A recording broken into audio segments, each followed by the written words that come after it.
말씀 선포하겠습니다. 오늘 말씀의 제목은 성령의 일이란 제목으로 말씀을 전하도록 하겠습니다. 오늘은 성령 강림 후 일주 6의 구원 소마 영생에 관한 말씀입니다. 성령의 일 복음을 통해 교회의 생명, 교회의 부흥을 위해 성령 하나님께서 하시는 일 세 가지를 가르쳐 주셨습니다. 12절 말씀해 보시면 내가 아직도 너희에게 이를 것이 많으나 지금은 너희가 감당하지 못하리라 라고 말씀하고 있습니다.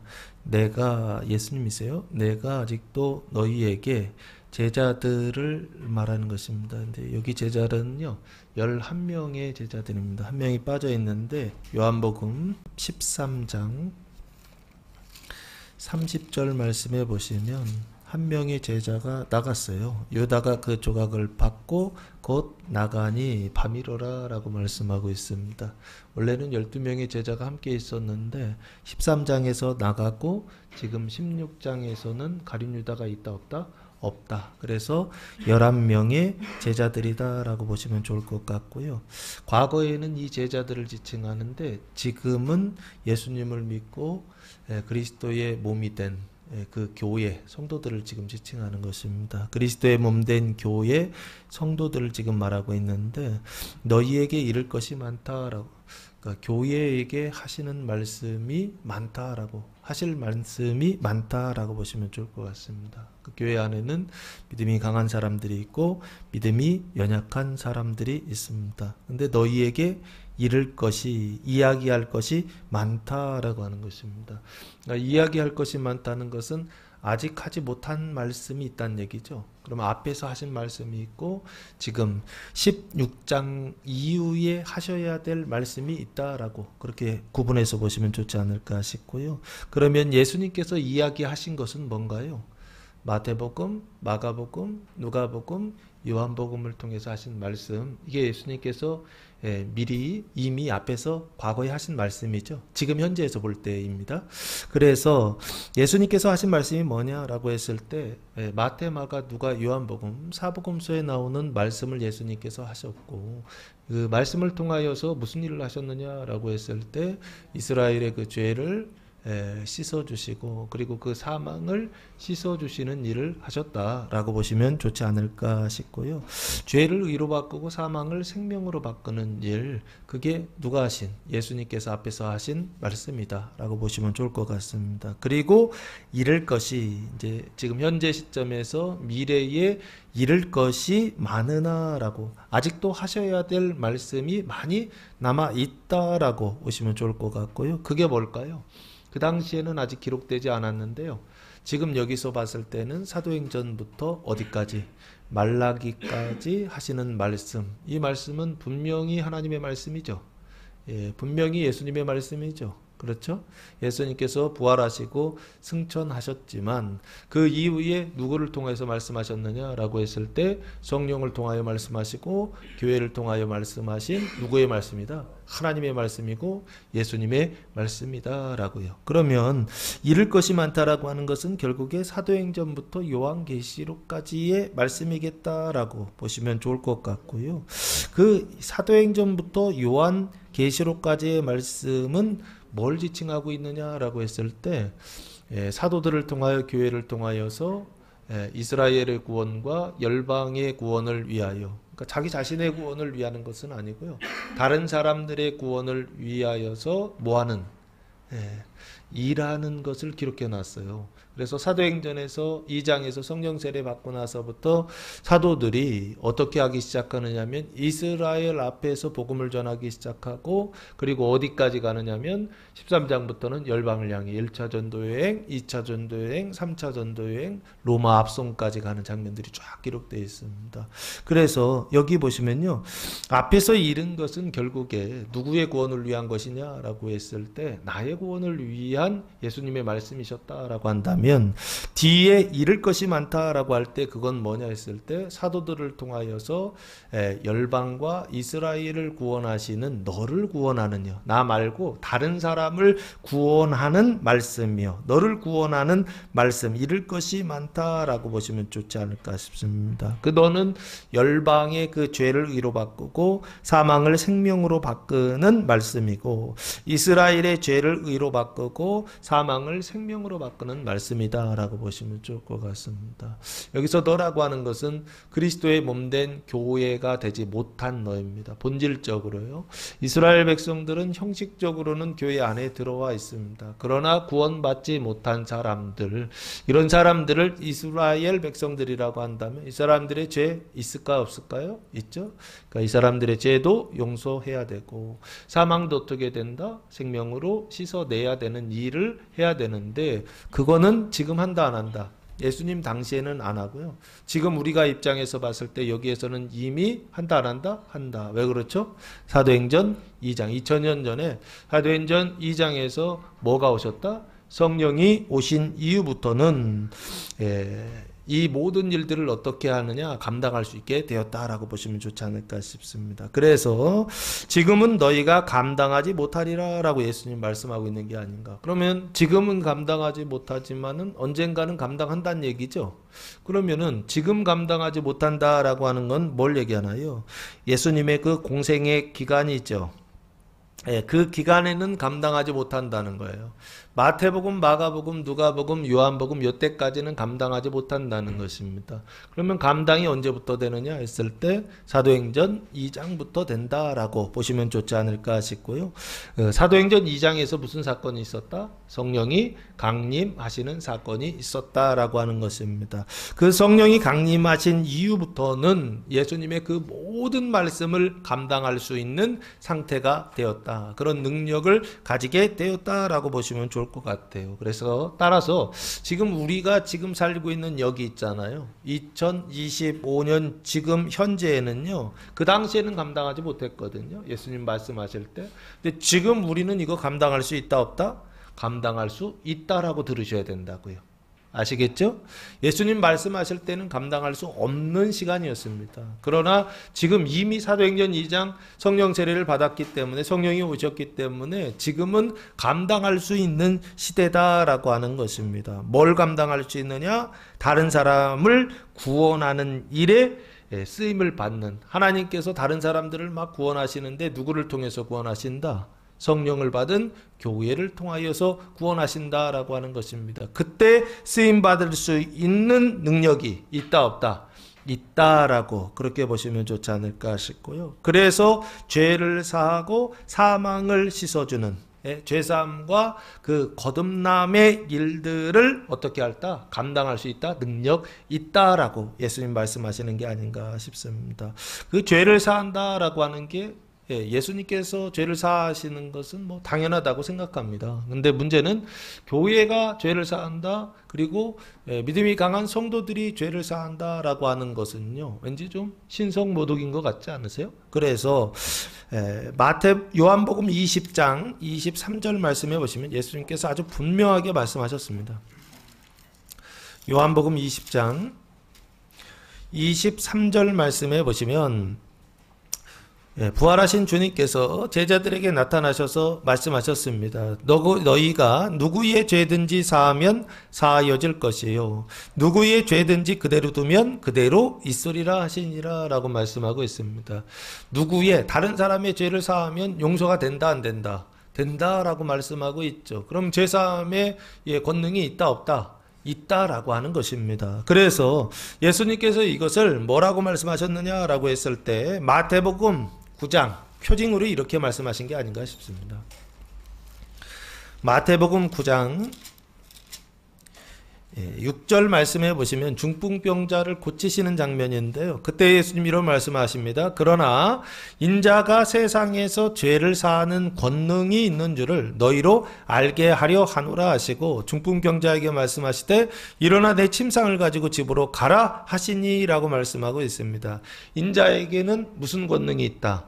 죄를 사하는 권능이 있다라고 말씀하고 있죠. 근데 굳이 예수님에게 죄를 사하는 권능이 있다라고 말하지 않고 인자, 사람의 아들에게는 죄를 사하는 권능이 있다라고 말씀하신 이유는 뭘까요? 표징입니다. 예수님의 상태에 있는 사람들이요. 그 죄와 사망이 완전히 해결된 상태에 있는 사람들이요. 하나님의 사랑이 부어져서 성령이 강림하신 사람들이요. 이걸 디바인 휴먼이다라고 그렇게 말씀드렸죠. 그 디바인 휴먼의 상태예요. 예수의 상태에 있는 사람들은 동일하게 예수님처럼 뭐를 사할 수 있다? 죄를 사할 수 있다라고 하는 것을 예수님께서 표징으로 인자는 죄를 사할 수 있다라고 지금 말씀하고 있는 게 아닌가 싶습니다. 그래서 다시 본문으로 돌아오면 지금은 너희가 감당하지 못하나 결국에는 나중에는 감당할 수 있다라고 말씀하셨고, 사도행전 2장 이후에부터 감당이 되었고, 그리고 지금 여기요. 그리스도의 몸된 교회된 성도들은 그 제사함과 그 거듭남의 권능이 있다 없다?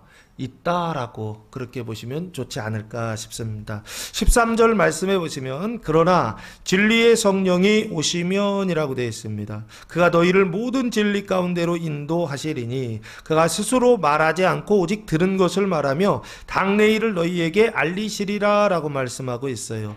여기 진리의 성령이라고 되어 있는데요, 진리의 영입니다. 원래 성령 할 때는 하기오스라고 하는 단어가 들어가야 되는데 여긴 들어가 있지 않습니다. 의역이에요. 그래서 진리의 영이 오시면이라고 보시면 좋을 것 같고요. 성령을 지금 뭐라고 표현하고 있느냐라고 했을 때 진리의 영이다라고 지금 소개하고 있습니다. 그 진리의 영이 뭐 하시면 오신다라고 하는 것입니다. 왜 그러느냐 했을 때 이 영은 진리를 알려주시는 영이기 때문에 그렇습니다. 모든 진리 가운데로 인도하시는 영이기 때문에 이 영을 뭐라고 표현하고 있느냐 했을 때 진리의 영이다라고 말씀하고 있습니다.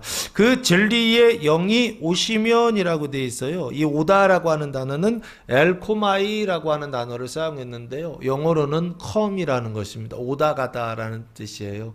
그러니까 성령이 강림하시면 이 단어는 성령이 오시면 똑같은 단어입니다.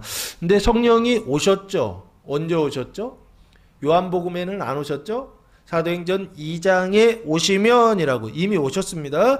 그가 너희를 어디 가운데로 인도하신다? 모든 진리 가운데로 인도하신다라고 하는 것입니다. 중요한 게 진리 가운데로 인도하는 건 당연하고 모든 진리의 앞에 자 모든 진리 가운데로 인도하신다라고 하는 것입니다. 진리의 영이 너희를 제자들입니다. 교회를 어디로 인도하신다?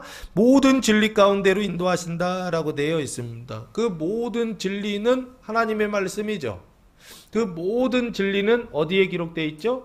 성경에 기록되어 있죠. 그래서 이 모든 진리는 결국에 뭘 얘기하느냐라고 했을 때 구약을 이야기합니다. 그 당시에는 기록된 하나님의 말씀, 분명한 하나님의 말씀은 구약이고요.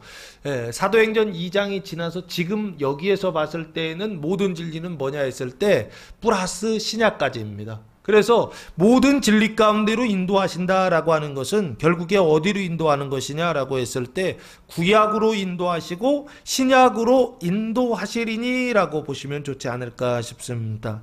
성령님께서 하시는 일은 뭐냐라고 했을 때 모든 진리 가운데로 인도하시고 하나님의 말씀 가운데로 인도하시고 구약 성경 가운데로 인도하시고 구약과 신약 가운데로 인도하시는 영, 그 영이 바로 뭐다? 성령, 진리의 영이시다라고 하는 것입니다. 성령님께서 오셔서 하시는 첫 번째 일, 교회 안에 그 죄를 사하고 그 사망을 생명으로 바꿔서 교회를 일으키시고 교회를 부흥하게 하시는 일을 하시는데, 그 일을 하실 때 나타나는 대표적인 일이 뭐냐 했을 때 모든 진리 가운데로 인도하신다는 거예요. 할렐루야. 성령님은 모든 진리 가운데로 인도하는 영인 줄로 믿습니다. 부분적인 진리 가운데로 인도한다고 한다면, 잘못된 진리 가운데로 인도한다고 한다면 그 영은 성령이다, 악령이다? 악령이다 라고 보셔야 됩니다. 예를 들면 모든 진리 가운데로 인도한다라고 하는 것은 성경으로 인도한다는 얘기고 구약으로 신약으로 인도한다는 얘기입니다. 그런데 어떤 사람들은요, 구약으로만 가야 된다는 거예요. 지금도 그렇습니다. 구약으로만 인도하는 사람들이 있습니다. 그리고 구약으로만 인도하는 영이 있습니다. 그래서 신약은 별로 중요하지 않아요. 지금도 구약이 중요하다고 인도하는 그런 기독교에서 봤을 때, 개신교에서 봤을 때 이단이라고 하는 사람들이 있습니다. 그래서 여기요, 구약으로 인도한다라고 한다면 뭔가 좀 잘못됐다라고 보시면 됩니다. 그리고 구약으로 인도해서 어떻게 하느냐라고 했을 때 율법을 지켜야 된다라고 가르치는 사람들이 있어요. 구약이 중요하다. 그래서 구약을 지켜야 된다. 그래서 구약을 어떻게 지켜야 되느냐라고 했을 때 율법으로 인도하는 것은 맞습니다. 왜 아까 하나님의 말씀 모든 진리 가운데로 인도한다고 했으니까 구약으로 인도해야 돼요. 근데 구약주의, 율법주의로 인도하면 잘못된다는 것입니다. 그게 바로 뭐냐라고 했을 때 사람의 행위를 통하여서 율법을 지키라고 가르치는 교회가 있습니다. 사람의 행위를 통하여 율법을 지켜라. 사람의 행위를 통하여서 율법을 지킬 수 있다. 사람의 행위를 통하여서 구원에 이를 수 있다라고 가르치는 교회, 그리고 이단들이 있습니다. 이런 사람들을 뭐라고 그럴까요? 행위구원론자라고 그렇게 부릅니다. 그 행위구원이라고 하는 것은 행동을 한다 안 한다의 문제가 아니고요. 자기의 행동을 통해서 어디에 이른다? 구원에 이르려고 가르치는 사람들이다라고 하는 것입니다. 이 사람들이 하는 대표적인 건 뭐냐 했을 때 구약의 율법을 가지고서 사람들을 구속하고 그리고서 어떻게 해요? 묶는 일들을 합니다. 그래서 누구의 종노릇을 하게 하느냐면 사람의 종노릇을 하게 해요. 그 교주의 종노릇을 하게 만들어요. 이게 누가 하는 짓인가요? 뱀이 하는 짓이죠. 마귀가 하는 짓이죠. 죄와 사망을 통하여서 사망의 종노릇하게 만드는 게 이게 마귀가 하는 일인데 그 마귀가 하는 일을 버젓이 누가 하고 있느냐? 교회에서 목사들이 그렇게 하는 데들이 있습니다. 무엇을 통해서? 율법을 통해서. 그래서 성도들이 상처받아 안 받아? 받아요. 교회 나가 안 나가? 나가요. 잘하는 겁니다. 안 나가고 버티면 죽어요. 나가야 돼요. 왜 그렇죠? 모든 진리 가운데로 인도하지 않기 때문에 그렇습니다. 그리고 어떻게 한다고요? 명분은 교회이고 그리고 명분은 목사인데 그런데 뭘 가지고요? 하나님 나라를 세우는 일을 하는 것이 아니라 뱀의 나라를 더 견고히 세우는 어떤 사람들, 집단들이 있습니다. 그 대표적인 사람들이 있죠. 누굽니까? 유대인들이요. 그런 사람들도 그런데요. 대표적인 사람들이 유대인들이었습니다. 명분은 하나님의 말씀을 맡은 사람들이었고, 그리고 하나님의 말씀을 어떻게 열심히 지키는 사람들이었습니다. 순종하는 사람들이었어요. 근데 하나님은 뭐라고 그랬죠? 예수님께서 뱀들아, 독사의 새끼들아 라고 말씀하시지 않았습니까? 그 새끼라는 게 여기예요. 앞에 자가 독사가 붙은 것 뿐이지, 우리는 개자가 붙잖아요. 예, 그 차이인 것 뿐이지 똑같은 거예요. 왜 그렇게 얘기하느냐라고 했을 때 그런 것입니다. 하나님 이름 팔아가지고서 누구의 자녀들을, 새끼들을 만들고 있었어요? 뱀의 새끼들을 만들고 있었던 사람들이요. 이게 그 당시 예수님 당시에 예수님이 평가하신 독사의 새끼들아라고 말씀하셨던 것입니다. 예, 니네 독사라고 하는 건 엄마고요. 독사가 율법을 가지고서 어떻게 해요? 예? 하나님의 말씀 그 당시에는 구약이거든요. 그걸 가지고서 사람의 행위를 통하여 의에 이를 수 있다. 구원에 이를 수 있다. 제도만 바꾸면 구원을 받을 수 있다. 열심히 실천하면 구원받을 수 있다라고요. 사람만 바꾸면 구원받을 수 있다라고 가르치는 것이죠. 다 가짜입니다. 2000년 전에도 그러고 4000년 전에도 그러고 지금도 그러고 아마 2000년 후에도 똑같을 겁니다. 율법을 통해서요. 법을 통해서요. 제도를 통해서요. 사람의 행위를 통하여서요. 뭐를 고칠 수 있다? 사람이 구원을 받을 수 있다, 행복할 수 있다라고요. 환상을 심어주는 거. 이거 다 가짜입니다. 근데 아직도 어떻게 해요? 거기에 우리가 속고 있어요. 그리고 교회 다니는 성도들도 똑같이 거기에 속고 있어요. 이게 성령이 아니고 악령인데도요. 율법주의를 가르치는데도요. 그게 율법주의인 줄 몰라요. 왜 그렇죠? 성령이 오시지 않았기 때문에 그렇습니다. 성령이 오시면 성령은 어디로 데려가신다고요? 모든 진리 가운데로 내려가신다는 것입니다. 구약으로 데려가시고 신약으로 데려가시고 구약에서도 율법으로 데려가시고 율법으로 데려가시지만 율법주의에는 빠지지 않게 하시는 분. 그분이 바로 누구냐 했을 때 성령님이시다. 진리의 영이시다라고 하는 것입니다. 진리의 영이 아니고서는 율법주의에 사로잡힌다 안 잡힌다. 잡힌다는 겁니다. 종노릇 하기 싫어도 해야 된다라고 하는 것입니다. 왜요? 능력이 없기 때문에 그렇습니다. 성령이 오시면 우리 안에 뭐가 생긴다? 능력이 생겨서 그래서 종노릇하는 그 모든 것으로부터 빠져나올 수가 있어요. 자, 그래서 지금요. 율법주의로 데려가는 교회, 율법주의로 데려가는 목사들 있습니다. 이런 사람들은 성령이 있다 없다? 없다라고 보시면 좋지 않을까 싶고요. 왜냐하면 다른 종교들은 아예 그냥 성령이 아니니까 말할 것도 없고 성령이냐 악령이냐를 구분하는 것은 왜 그러냐 했을 때 교회 안에 성령이 있고 악령이 있기 때문에 이런 얘기를 하는 것입니다. 두 번째는요 뭐냐면요 반대쪽입니다. 신약인데 신약 성경에서 모든 진리 가운데를 인도하실 때 그 모든 진리는 하나님의 말씀이고 그 하나님의 말씀 중에 하나는 신약입니다. 신약이요. 그런데 그 당시에는 신약이 있었다 없었다? 없었다. 그래서 예수님 말씀하셨던 것입니다. 성령이 오시면 어디로 인도하신다? 이제는 신약으로 인도하신다라고 하는 것입니다. 그래서 그게 기록되어 있죠. 예. 사도행전부터 요한계시록까지의 그 신약의 역사는 무슨 역사냐? 성령의 역사란 말이에요. 그 성령의 역사가 어디에 기록되어 있다고요? 성경에 기록되어 있다고요. 그래서 모든 진리 가운데로 인도하신다라고 했을 때 두 번째는 어디로 인도하시는 거냐면 복음으로 인도하시는 것입니다. 그런데 복음으로 인도하는 것은 맞습니다. 예? 하나님의 은혜로 구원받는다라고 하는 것은 맞습니다. 그런데 복음이라고 하는 이름, 명분을 팔아가지고 또 종노릇하게 하는 사람들이 있습니다. 율법하고 똑같이요. 그런데 구조가 뭐냐라고 했을 때 이 사람들은 이렇게 가르칩니다. 사람의 행위로 복음을 어떻게 하라? 믿으라라고 가르칩니다. 아니 비슷하죠? 율법주의는요. 사람의 행위로 율법을 지키라라는 거였죠.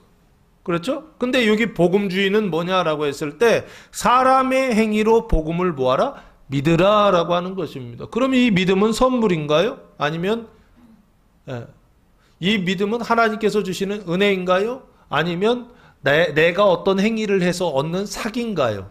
임금인가요? 임금이란 뜻입니다. 내가 뭘 해서 내가 도를 쌓아서 내가 하나님께 뭔가 공로를 쌓아서 그래서 뭐를 얻으라? 믿음을 얻어라라고 가르칩니다. 그래서 자꾸 믿으라는 거예요. 십자가 밑에서 죽으라는 거예요.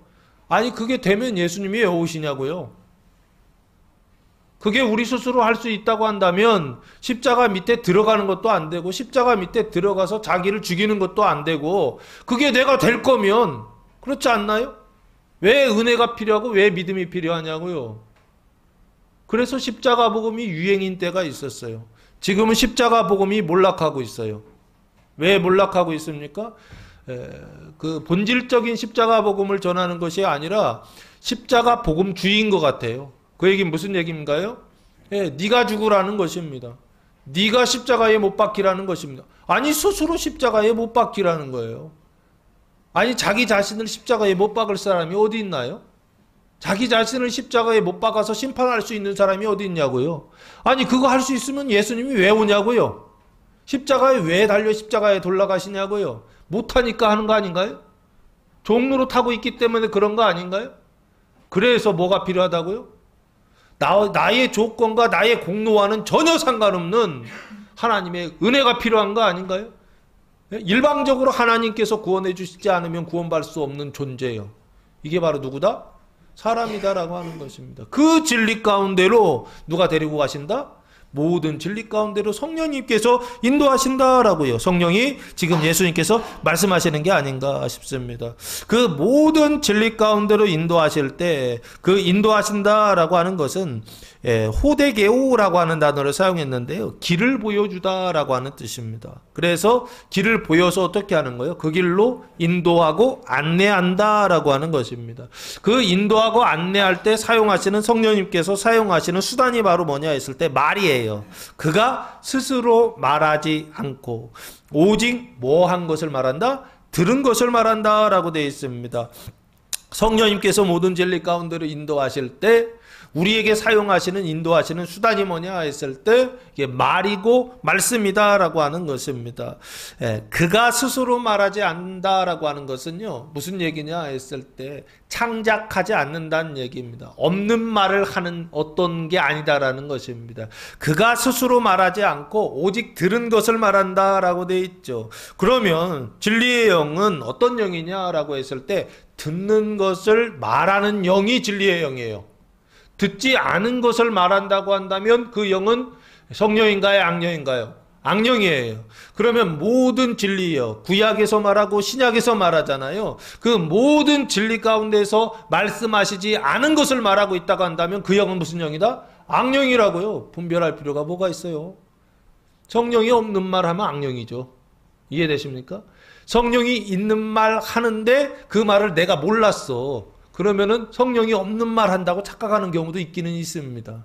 대표적인 게 죄사함이에요. 어떻게 사람이, 성도들이 죄를 사할 수가 있어요? 그리고 그 카톨릭 성당에서는 신부님들이 고해성사를 받잖아요. 그렇죠? 들어가서 성도들이, 신도들이 가서 신부님한테 자기 죄를 이렇게 사하잖아요. 자기 죄를 고하잖아요. 그러면 신부님이 그 안에서 반대쪽에서 어떻게 하죠? 내 죄를 사하노라 하잖아요. 이건 형식적인, 제가 볼 때는 죄사함입니다. 왜 형식적이라 하느냐라고 했을 때, 신부면 무조건 죄사하는 권능이 있느냐 했을 때 그렇지 않고요. 인자의 상태가 돼야 됩니다. 예수님의 상태가 돼야 됩니다. 성령을 받아야 된다는 얘기예요. 성령 받지 않고서는 형식적으로 아무리 죄사한다고 해서 죄가 씻어져 안 씻어져? 안 씻어진다고요. 그래서 제가 봤을 때는 그런 칸막이를 만들어 놓은 게 아닌가 싶어요. 칸막이 안 만들어 놓고서 죄를 사했는데 죄를 사하잖아요. 그럼 나는 예수도 알고 바알도 아는데 너 누구냐 하면서 마귀가 달려들까 안 달려들까요? 그걸 막기 위해서 앞에다가 철조망을 쳐놓은 게 아닌가.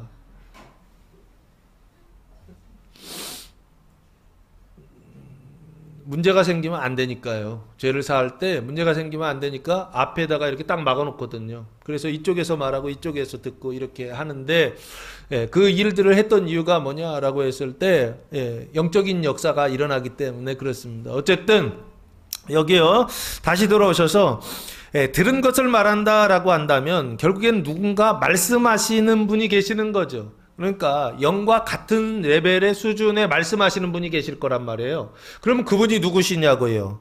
하나는 아버지가 말씀하시겠죠. 아버지께서 하신 말씀을 성령님께서 들으시고 말씀하시죠. 그리고 두 번째는 누가 말씀하세요? 아들이 말씀하시겠죠. 아들이 말씀하신 그것을 성령님께서 듣고서 말씀하시겠죠. 그게 사도행전 이후에 기록되어져 있는 하나님의 말씀이다 라고 보시면 좋지 않을까.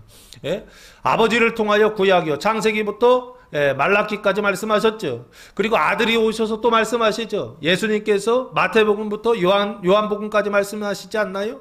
그것을 듣고서 어떻게 하신다고요? 사도행전부터 말씀하시는 게 성령의 말씀이잖아요. 그러면 성경에 기록되어져 있는 그 모든 말씀은요, 아버지의 말씀과 아들의 말씀과 성령의 말씀, 이렇게 구분해서 설명을 해도 맞지 않을까. 구약에도 아들이 일하시고 성령님이 삼위일체로 일하시는 거 맞습니다. 그러나 조금 단순하게 생각해보면, 왜? 예수님께서 2000년 전에 오셨잖아요, 인자로요. 아들이 오셔서 말씀하셨잖아요. 그럼 그때는 분명히 아버지의 말씀이라고, 그 아버지께서 이 안에서 말씀하신 것이지만 눈으로 볼 때는 아들이 말씀하신 거잖아요. 그러니까 구약은 아버지가 말씀하셨다라고 단순하게 말씀드리는 겁니다. 신약은 예수님이, 마태마가, 누가, 요한복음 예수님 말씀하셨다고 한다면 사도행전은 성령님이 말씀하셨다라고 봐도 좋지 않을까. 그런데 지금 성령님이 하셨던 그 말씀은 아버지의 말씀을 들어서 말하고, 그리고 아들의 말씀을 들어서 말했기 때문에 성령님의 말씀은 아버지의 말씀과 일치해야 되죠. 그리고 아들의 말씀과도 일치해야 되죠. 그래서 여기요, 들은 것을 말하며 라고 되어 있습니다. 그런데 들은 것을 말하는데 그 들은 것이 뭐냐니까 장래 일을 너희에게 알리시리라 라고 말씀하셨어요. 그 들은 게 장래 일이에요. 그렇죠? 장래 일 이꼬로 들은 말씀이다 라고 보시면 좋을 것 같고, 장래라고 하는 단어가요, 엘코마이라고 하는 단어입니다. 아까 컴이라고 하는 단어 있었죠? 오다 가다. 이게 오는 일이에요. 오는 일. 그러니까 오는 일이에요. 오는 일인데 시간적으로 봤을 때는 앞에 있는 오는 일이다 보니까 장래일, 미래일이다라고 그렇게 표현한 것뿐입니다. 그러면 요 장래의 일은 결국에 뭐예요? 성령이 강림하신 후의 일이다라고 보시면 좋을 것 같죠? 왜냐하면 성령님이 오셔서 그 뒤에 일을 얘기하시니까 당연히 성령이 강림하신 후의 일이라고 봐야 되지 않느냐 싶고요. 그 성령이 강림하신 후에 성령의 일이요. 이걸 뭐라고 표현했느냐 했을 때 성령의 영광이다라고 표현하면 좋지 않을까 싶습니다. 한번 따라해 보실까요? 성령의 영광.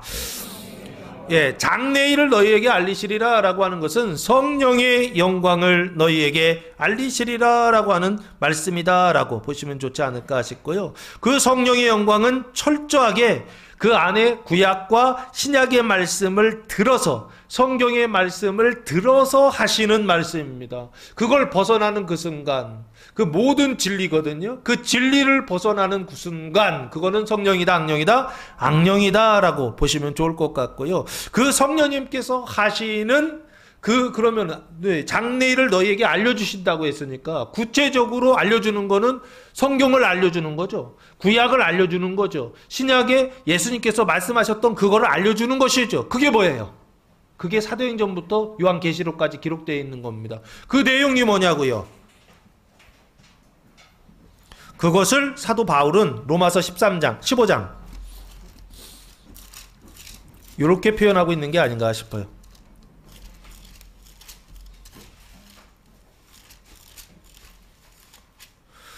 로마서 15장 1절 말씀해 보시면 믿음이 강한 우리는 마땅히 믿음이 약한 자의 약점을 담당하고 자기를 기쁘게 하지 아니할 것이라 라고 말씀하고 있습니다. 여기 보시면요.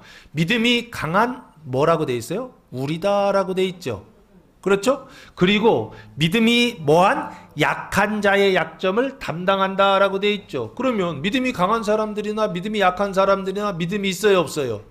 있죠. 그럼 이 사람들은 구원 받은 사람들이에요, 안 받은 사람들이에요? 받은 사람들이죠. 이걸 교회라고 했던 것입니다. 교회를 지금 사도 바울은 뭐라고 표현하고 있느냐라고 했을 때 정확하게 믿음이 강한 자들과 믿음이 약한 자들과의 그 관계, 그 속에서 어떻게 해야 되는지를 이렇게 아주 분명하게 기록해 놓고 있더라는 거예요. 이해되십니까? 그러면요, 성령님께서 모든 진리 가운데로 장래일을 너희에게 알려주신다라고 했을 때 그 알려주는 내용이 뭐냐라고 한다면 서신서에 기록된 내용들이라고요. 믿음이 강한 자가 믿음이 약한 자들의 그 연약함을 감당해 주는 것이요. 그 연약함을 씻어주는 것이요. 믿음이 연약한 자들의 그 사망을 씻어주고 그 발을 씻어주는 것이요. 그것이 바로 뭐냐라고 했을 때 여기요. 장래일을 너희에게 알리시리라 라고요. 말씀하고 있는 게 아닌가 싶고요. 그것을 뭐라고 했죠? 믿음이 강한 자가 믿음이 약한 자의 그 사망을 씻어주는 것이요. 그 죄를 씻어주는 것이요. 그걸 뭐라고 그랬어요? 세계명이라고 말씀드리지 않았습니까? 그게 서로 사랑이라고 말씀드리지 않았나요? 예? 그래서 구약은 누구 사랑을 얘기하고 있느냐라고 했을 때 하나님 사랑을 이야기하고 있다라고 보시면 좋지 않을까 싶고요. 신약은요. 예수님 사랑을 지금 말하고 있고 성령님은요. 아버지 사랑과 아들 사랑을 말하고 있다. 근데 그 아버지 사랑과 아들 사랑의 총체 내용은 뭐냐 했을 때 그걸 세계명이라고 했고 그걸 서로 사랑이라고 했고 그 서로 사랑의 구체적인 내용이 뭐냐라고 했을 때 믿음이 강한 자가 믿음이 약한 자들의 연약함을 담당해주는 대신 짊어주는 그래서 그 사망을 씻어주고 그 발을 씻어주는 그 일이요. 그 일을 어떻게 해요? 알리시리라 라고요. 장래일을 너희에게 알리시리라 라고 말씀하고 있는 게 아닌가 싶습니다.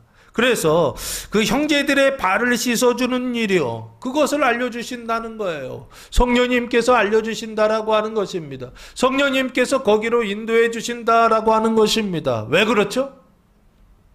세계명은 우리가 지킬 수 있다 없다? 없기 때문에 그렇습니다. 믿음이 강한 자가 믿음이 연약한 자들의 사망을 씻어주는 어떤 일이요. 성령이 없이 가능하다 불가능하다. 불가능하기 때문에 장래일을 어떻게 해요? 성령님께서 알려주셔야만 되는 것입니다. 그 얘기는 무슨 얘기인가요? 너희의 능력으로 되는 거 아니고 너희의 조건으로 되는 거 아니고 너희가 가지고 있는 어떤 것으로 되는 것이 아니라 오직 하나님의 은혜로 뭐를 할 수 있다? 씻어주는 이 일들을 할 수 있다. 장래 일들이요. 성령이 오신 다음에 할 수 있는 이 일들이요. 서로 사랑하며 세 계명을 지키는 이 일들을 할 수 있다라고 하는 것을 성경이 말씀하고 있는 게 아닌가. 성령님께서 장래 일을 알려주셔야만 할 수 있는 거예요. 성령님께서 장래 일을 알려주시지 않는데, 서로 사랑하는 일을 알려주시지 않는데, 내가 교리적으로 배워서 그래서 이렇게 해야 돼 라고 하는 율법이 작동해서, 복음이 작동해서, 복음주의죠, 내가 해야 돼 라고 한다면, 성령이 오시지 않았는데 내가 해야 돼, 성령이 알려주시지 않았는데 내가 해야 돼 라고 한다면 이 일은 될까 안 될까요? 안 됩니다. 씻어질까요 안 씻어질까요? 안 씻어집니다. 뭐만 된다고요? 싸움만 일어나고 분쟁만 일어나게 되어 있습니다. 누가 오셔서, 성령이 오셔서 어떻게 해요? 장래일을 알려주실 때에만 뭐가 씻어진다? 성령이 그 사망을 씻어주신다는 것입니다. 눈으로 볼 땐 내가 씻는 것 같지만, 눈으로 볼 땐 교회가 씻는 것 같지만, 눈으로 볼 땐 믿음이 강한 사람들이 씻는 것 같지만, 실제로는 누가 씻는다? 성령이 알려주신 사람들, 그 사람들을 통하여 성령이 씻어주신다라고 하는 것입니다. 이게 교회 부흥을 위하여, 교회가 성장하기 위하여, 교회가 생명으로, 사망이 생명으로 일어나기 위하여 성령님께서 하시는 첫 번째 일이다라고 하는 것입니다. 모든 진리 가운데로 어떻게 하신다? 인도하신다. 그래서 그것을 성령의 영광을 알려주신다라고 보시면 좋지 않을까 싶고요. 두 번째는 14절 말씀해 보시면, 그가 내 영광을 나타내리니 내 것을 가지고 너희에게 알리시겠습니다. 두 번째 알려주시죠. 첫 번째도 알려주는 거예요. 장래일을 알려주신다라고 말씀했는데, 두 번째도 알려주는 거예요. 그가 내 영광을 나타내리니 내 것을 가지고 너희에게 알리시리라 라고 말씀하고 있습니다. 진리의 영이 내 영광이요. 예수님이시죠. 예수님은 하나님의 아들이시죠. 그래서 아들의 영광을 나타내리니 라고 보셔도 좋지 않을까 싶습니다. 그 아들의 영광이요. 지금 예수님께서 지금 아들의 영광을, 성령님께서 아들의 영광을 나타낸다라고 지금 말씀하고 있습니다. 그 영광이 뭐죠? 아들의 영광이 뭐냐고요? 지난주에도 말씀드렸죠? 그렇죠. 마태복음 20장 28절 말씀해 보시면, 인자가 온 것은 섬김을 받으려 함이 아니라 도리어 섬기려 하고 자기 목숨을 많은 사람의 대속물로 주려 함이니라 라고 말씀하고 있습니다. 인자는 예수님이십니다. 예수님께서 이 세상에 오신 이유, 목적이 있다는 거죠. 한마디로 얘기하면 뭐 하려고 오셨다? 대속물이 되려고 오셨다라고 하는 것입니다. 대속물이 된다라고 하는 것은 백성의 죄를 어떻게 하는 거예요? 대신 벌받는 거죠. 그 죄값과 그 사망의 값을 대신 벌받아서 죄를 씻어주시고 사망을 씻어주기 위하여서 어떻게 오셨다? 대속물로 오셨다라고 하는 거예요. 그래서 예수님의 지금 영광, 나의 영광은 무슨 영광이냐 했을 때 대속의 영광이다라고 그렇게 설명을 드렸던 것입니다. 그 대속의 영광은 이스라엘의 그 죄와 사망을 씻어주는 영광이요. 이 영광을 사도 바울이 똑같이 서신서에서 성령 받은 이후에 이렇게 말씀하고 있습니다. 갈라디아서 1장 4절 말씀해 보시면, 그리스도께서 하나님 곧 우리 아버지의 뜻을 따라 이 악한 세대에서 우리를 건지시려고 우리 죄를 대속하기 위하여 자기 몸을 주셨으니 영광이 그에게 세세토록 있을지어다. 아멘이라고 되어 있습니다. 영광이 있다라고 지금 말하고 있죠. 근데 그 영광을 지금 뭐라고 하느냐? 몸을 주는 영광이에요. 죄를 대속한, 우리의 죄를 대속하는 영광이요. 그 영광을 지금 사도 바울은 뭐라고 하느냐 했을 때, 이게 하나님의 영광이고 이게 아들의 영광이다라고요. 대속의 영광을 지금 말하고 있는 게 아닌가 싶고요. 그래서 내 영광 하면 죄를 씻어주는 대속의 영광이요. 예수님의 영광을 나타낸다는 것입니다. 성령님께서 뭐를 나타내신다? 예수의 영광. 예? 대속의 영광을 나타낸다는 것입니다. 2000년 전에는 예수님의 영광을 나타냈다고 한다면 지금은요. 당연히 예수님 올라 계시니까 인자로 계시지 않으니까 그 3차원 우리가 인식할 수 있는 것으로 나타낸다고 한다면 어떻게 나타내느냐라고 했을 때 대속의 영광이 나타나게 하겠죠. 그 대속이 뭐라고요? 죄를 씻어주고 사망을 씻어준다고요. 죄를 씻어주고 사망을 씻어주는데 죄를 씻으려면 어떻게 된다고요? 죄를 짊어져야 된다고요. 사망을 대신 어떻게 해요? 벌을 받아야 된다라고 되어 있습니다. 그래서 그리스도의 남은 교회를 어떻게 그리스도의 남은 고난을 몸된 교회가 어떻게 된다? 그 육체 가운데 채워야 된다라고 사도 바울이 말씀하고 있는 게 아닌가 싶습니다. 어쨌든 지금 내 영광을 나타낸다라고 말씀하시면서 내 것을 가지고 예수님의 영광 그 대속의 영광을 가지고 너희에게 어떻게 하신다? 알리시겠습니다 라고 되어 있습니다. 그 대속의 영광이 어디 기록되어 있죠? 마태복음, 마가복음, 누가복음, 요한복음까지 기록되어 있죠. 그렇죠? 직접적인 대속의 영광은 요한복음까지 기록되어 있습니다. 그래서 그 기록된 대속의 영광을 저는 뭐라고 표현하느냐면 기록된 하나님의 말씀, 선포된 하나님의 말씀, 로고스라고 그렇게 말씀드리죠. 그래서 그 로고스요, 그 신약의 기록이요, 그 마태복음부터 어디까지냐라고 했을 때 요한복음까지의 그 말씀을 어떻게 내 것을 가지고 너희에게 알리신다라고 되어 있잖아요. 알려주셔서 기록해 놓은 게 어디까지 기록되어 있느냐 했을 때 사도행전부터 요한계시록까지 기록되어 있죠. 맞죠? 예수님께서 로고스로 말씀하신 건 요한복음까지 돼 있고 성령님께서 오셔서 알려주시는 일은 사도행전부터 요한계시록까지 알려주셨잖아요. 그리고 그걸 기록해 놨잖아요. 그렇죠? 그래서 그 마태복음부터 내 것을 가지고 너희에게 알리시라 할 때 지금 우리한테 알려주시는 것은 그 당시에는 복음서 가지고 알려주셨는데 지금 우리에게 알려주실 때는 뭘 가지고 알려주시느냐 했을 때 신약의 기록이요. 마태복음부터 요한계시록까지 기록되어져 있는 그 하나님의 말씀을 통독하고 그 하나님의 말씀을 읽고 그 하나님의 말씀을 듣고 할 때 뭐를 알려주신다? 대속의 영광이요. 인자의 영광이요. 그 영광을 죄를 용서하시는 예수님을 알려주시는 영. 그게 바로 누구다? 성령이시다. 진리의 영이 오셔서 하시는 일은 뭐냐라고 했을 때 여러 가지 표적을 행하십니다. 그래서 병을 고치고 귀신 들린 사람들을 깨끗하게 하시는 일들을 하십니다. 그건 다 표징이라고 그랬죠. 병을 고치는 것은 죄를 이로 바꾸는 표징이요. 그리고 귀신을 축사하는 것은 사망을 생명으로 바꾸는 표징이다라고 그렇게 말씀드렸습니다. 그것을 통하여서 본질적으로 뭘 하신다? 성령님께서요. 예수의 영광, 대속의 영광을 알려주신다라고 하는 것입니다. 이게 진짜 하시는 일이라고요. 성령님께서 성경을 읽을 때 끊임없이 말씀하신다고요. 뭘 말씀하신다고요? 대속의 영광을 말씀하신다고요. 그래서 대속의 영광을 말씀하시면 어떻게 되는 거예요? 예수님이 2000년 전에 십자가에 달려 돌아가셔서 세상의 죄를 어떻게 하셨다는 거예요? 죄값을 갚아 주셨다라고 하는 것을 성령님이 알려주시죠. 그럼 그때 우리 안에서 어떤 역사가 일어나요?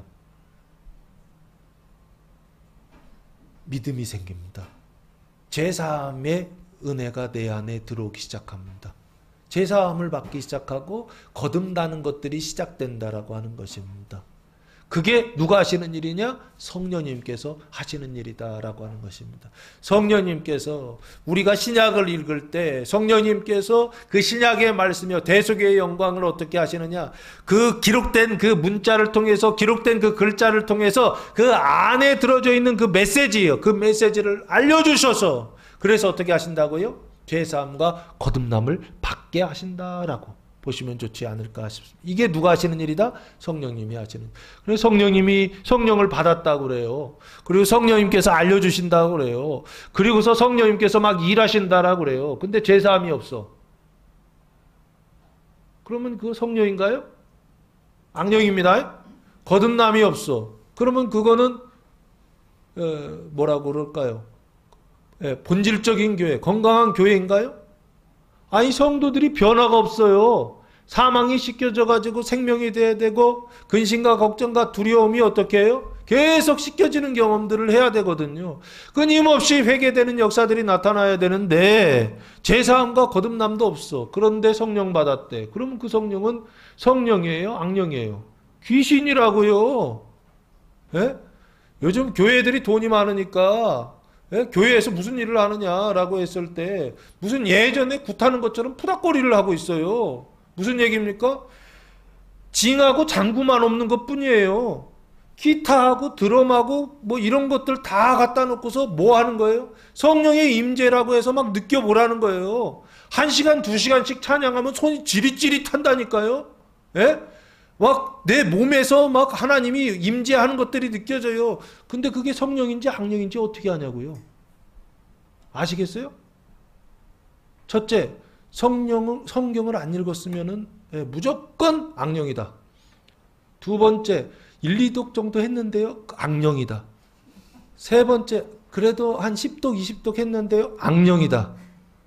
아시겠어요? 예? 그 정도 읽어가지고 될 문제가 아니더라고요. 믿음이라고 하는 것은요. 살아있는 믿음이라고 하는 거, 거짓 죽어있는 믿음은 그 정도 해도 돼요. 살아있는 믿음은요. 죄를 이기는 믿음은 그 정도 돼서 되는 게 아니에요. 하나님의 말씀이 충만히 들어와야 된다고요. 말씀이 들어오지 않은 상태 속에서 내가 제사함 받았다, 거듭남을 받았다라고 하는 것들은요. 맨날 흔들려요.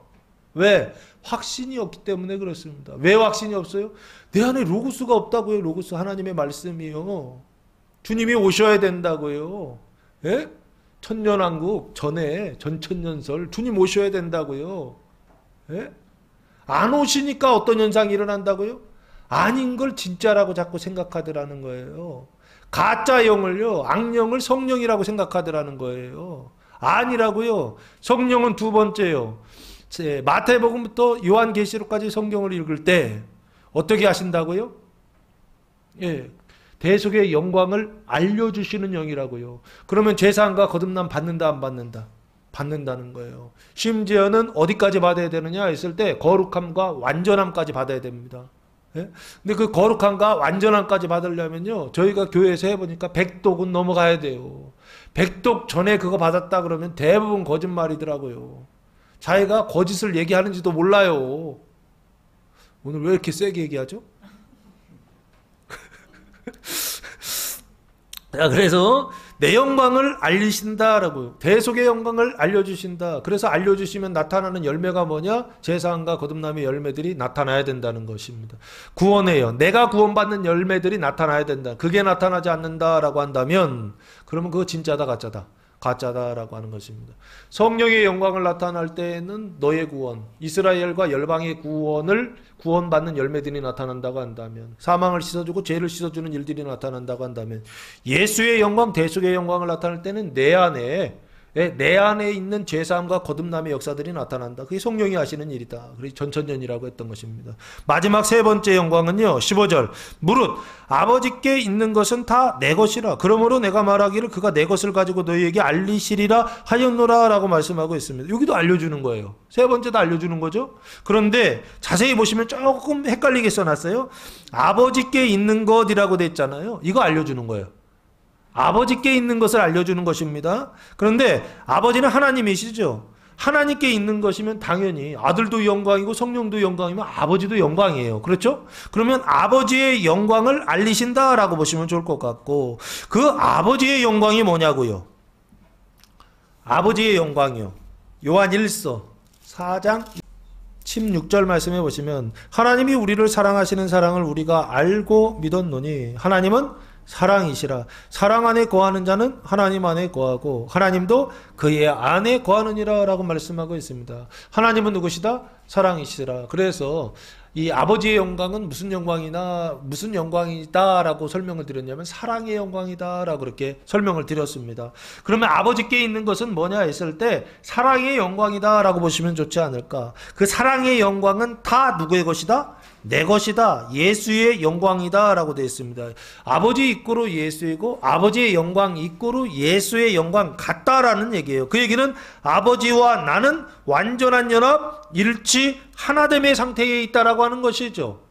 이해되십니까? 그때 그게 그 상태에 있을 때 이 일들, 성령님께서 이런 일들을 하신다는 거예요. 그래서 이런 능력이 나타난다는 것입니다. 그러므로 내가 말하기를, 예수님께서 말씀하셨습니다. 진리의 영, 그가 내 것을 가지고, 그러면 내 것은 아까 앞에서 아버지의 것이었죠. 그러면 그 아버지의 것은 뭐였다고요? 사랑의 영광을 가지고 너희에게 어떻게 하신다? 알리신다 라고 보시면 좋고요. 그 사랑의 영광이 어디에 기록되어 있다? 구약에 기록되어 있다라고 그렇게 말씀드렸고요. 그 구약은 창세기부터 어디까지다?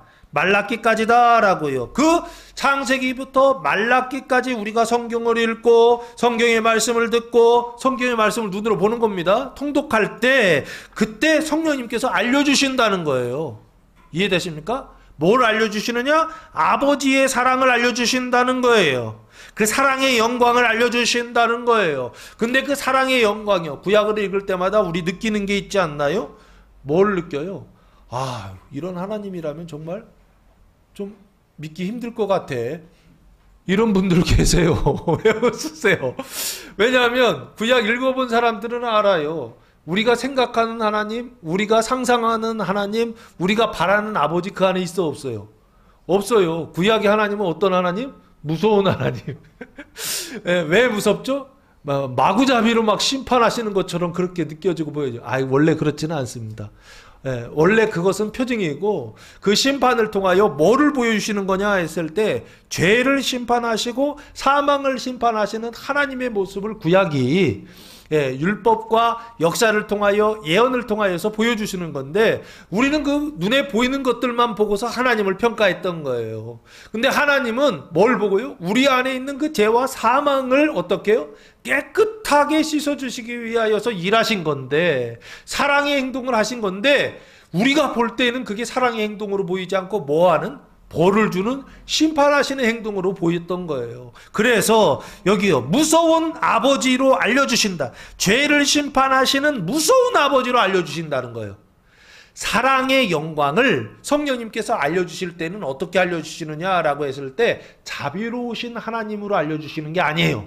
은혜로우신 아버지로 알려주시는 게 아니라고요. 어떤 아버지요? 무서운 아버지.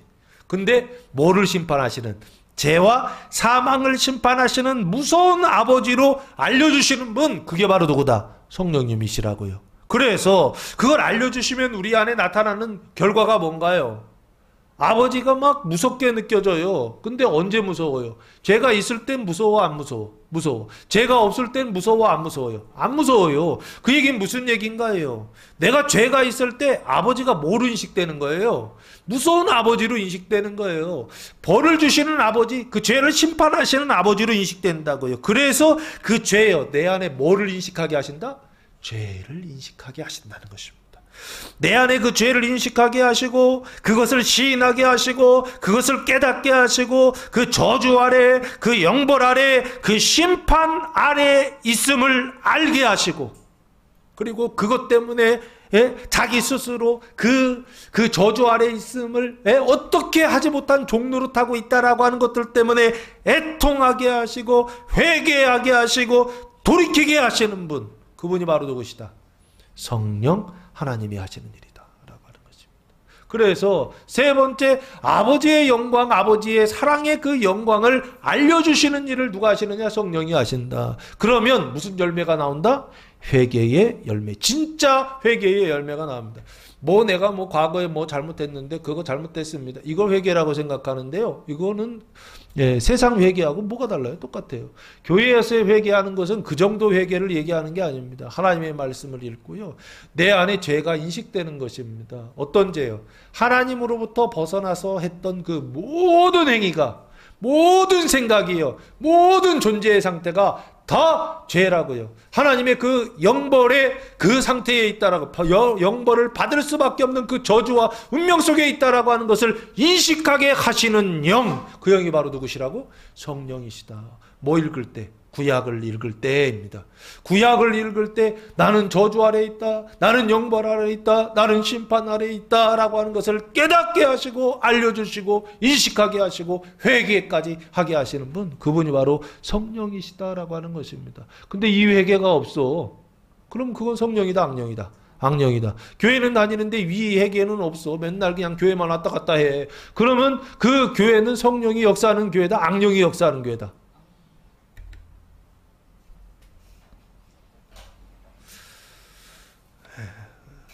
교회의 생명, 교회의 부흥을 위하여 성령님께서 하시는 일 세 가지를 예수님께서 가르쳐 주셨습니다. 첫 번째는 무슨 일을 하신다? 성령의 영광을 알려주신다. 그래서 뭘 하게 하신다? 형제들의 사망을 씻어내게 하신다. 두 번째는 아들의 영광을 알려주신다. 그래서 어떻게 한다고요? 나의 구원이요. 어디까지 이르게 한다? 죄사함부터 완전의 단, 거듭남과 거룩함과 완전의 단계까지 들어가게 하시는 분. 이게 성령이 하시는 일이다. 그리고 세 번째 성령이 하시는 일은 뭐다? 아버지의 영광을 드러내신다. 그래서 어떻게 해요? 우리 안에 있는 그 죄와 사망을 완전히 다 깨닫게 하시고 회개하게 하신다. 순서가 반대로 돼 있어요. 원래대로 우리가 느낄 때는 아버지의 영광을 알려주시고, 그리고 아들의 영광을 알려주시고, 마지막에는 성령의 영광을 알려주셔서, 그래서 아이가 어른이 되는 것처럼 이렇게 됐는데, 예수님은 반대로 성령의 영광 알려주시고, 아들의 영광 알려주시고, 아버지의 영광을 알려주셔서 어떻게 해요? 더 근본으로 더 들어가게 하시는, 과거로 돌아가는 이런 방식을 사용하셨습니다.